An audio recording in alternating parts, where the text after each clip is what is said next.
개정된 소득세법 시행령이 2021년 2월 17일자로 공포되었습니다. 설명드릴 내용은 한동안 이슈가 되었던 사항에 대해서 기획재정부가 세법 개정을 통해서 논란의 종지부를 찍어서 화제가 되고 있습니다. 2021년 2월 17일 이후로 잔금을 받는 경우에는 중과세의 공포로부터 벗어날 수 있는 길이 열렸기 때문입니다. 구체적인 법조항에 대해서 읽어드립니다. 소득세법 시행령 제167조 이상 1세대 3주택 이상에 해당하는 주택의 범위의 주택수가 3채 이상인 경우에 중과세를 하지 않는 조항입니다. 중과세에서 제외되는 주택을 정의하는 방식은 특이합니다. 다음 각호의 어느 하나에 해당하지 않는 주택을 말한다. 쉽게 설명하면 아래의 주택을 제외하고는 중과세 주택에 해당된다. 전체 집합에서 이 부분은 제외한다라는 방식으로 표현된 것입니다. 이번에 신설된 내용은 13호입니다. 제155조에 따라 1세대 1주택으로 보아 제154조 제1항이 적용되는 주택 내용을 읽어드려도 쉽게 이해되지는 않으실 거라고 생각됩니다.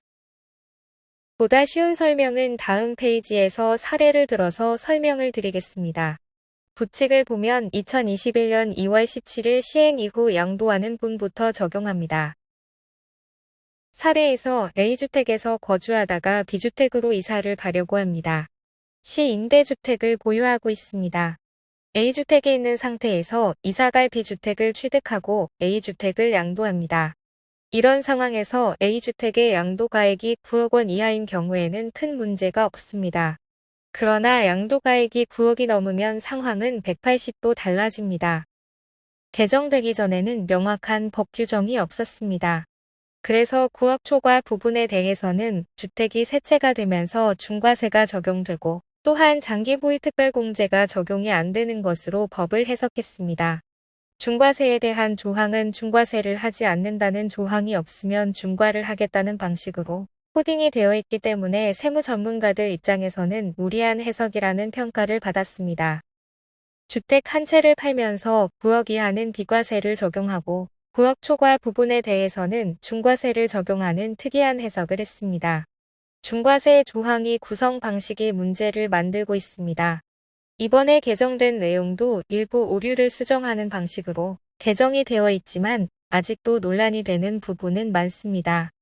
법을 명확하게 만들지 못한 상황에서 해석으로 집행을 해나가는 방식입니다.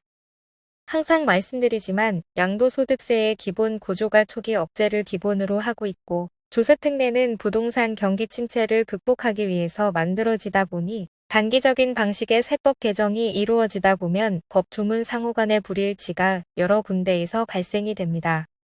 법을 자주 바꾸지 않는 경제 상황, 즉 부동산 투기가 극성을 부리다가도 어느새 부동산 경기가 침체되는 악순환이 사라지면 양도소득세법도 안정이 될 것입니다. 세법이 자주 개정되는 부분에 대해서 부정적인 평가도 많지만 그만큼 부동산 투기가 심하다는 반증이 되기도 합니다. 세법이 안정이 되기 위해서는 경제가 안정이 되어야 합니다.